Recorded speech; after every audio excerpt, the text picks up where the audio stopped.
दोस्तों, कैसे हैं आप सब। आज की हमारी कहानी है ननद की नथ। शालू एक मध्यम परिवार की बेटी थी। शालू की शादी बहुत बड़े खानदान में हुई थी।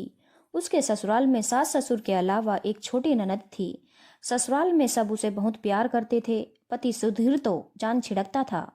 छोटी ननद तनु भी, वह बहुत प्यारी थी। उर्मिला जी को दहेज की इच्छा नहीं थी। कहती, घर में भगवान का दिया सब कुछ है, बस बहू ऐसी आए जो घर को जोड़ कर रखे। इसीलिए उन्होंने शालू को अपनी बहू के रूप में चुना। शालू भी बहुत खुश थी ऐसे ससुराल पाकर। उसका बचपन थोड़े अभाव में बीता था, तो इतनी संपन्न ससुराल में आकर भी उसके मन में घमंड नहीं आया। शालू की ननद तनु बहुत छोटी थी। वह अपनी भाभी के आगे पीछे घूमती रहती, भाभी के पास ही सोती, उसी से तैयार होती। शालू भी उसका बहुत ध्यान रखती, उसके साथ खेलती, उसे गुड़ियों की तरह सजाती। इसी तरह खेलते कूदते तनु बड़ी हो गई और उसकी शादी का समय आ गया।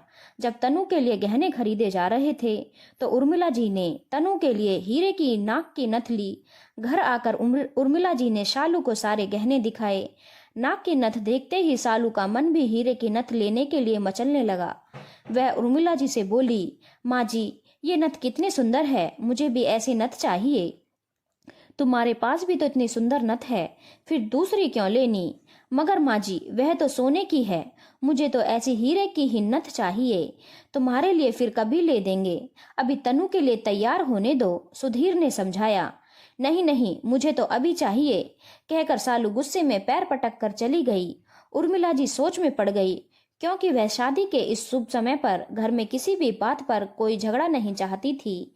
तभी तनु वहां आई और उसने अपनी माँ से भाभी के गुस्से का कारण पूछा। उर्मिला जी ने उसे सारी बात बता दी। बस इतनी सी बात पर आपने मेरी प्यारी भाभी को नाराज कर दिया, कहकर वह हीरे की नथ लेकर शालू के पास आई और बोली, भाभी, आप मेरी माँ से बढ़कर रहो, यह नथ आप रखो, मुझे तो आप अपनी नथ दे दो, वह मेरे पास आपकी निशानी के तौर पर रहेगी।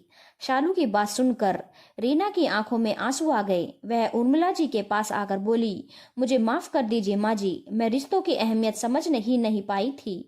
आज शालू ने मेरी आंखें खोल दी, अब मैं कभी ऐसा नहीं करूंगी। इसके बाद शालू की शादी की तैयारियों में लग गई और खुशी खुशी उसने तनु को हीरे की नथ पहनाकर विदा किया। दोस्तों, नाक की नथ देखते ही हम सबको लालच आ जाता है, जो कि बहुत गलत है।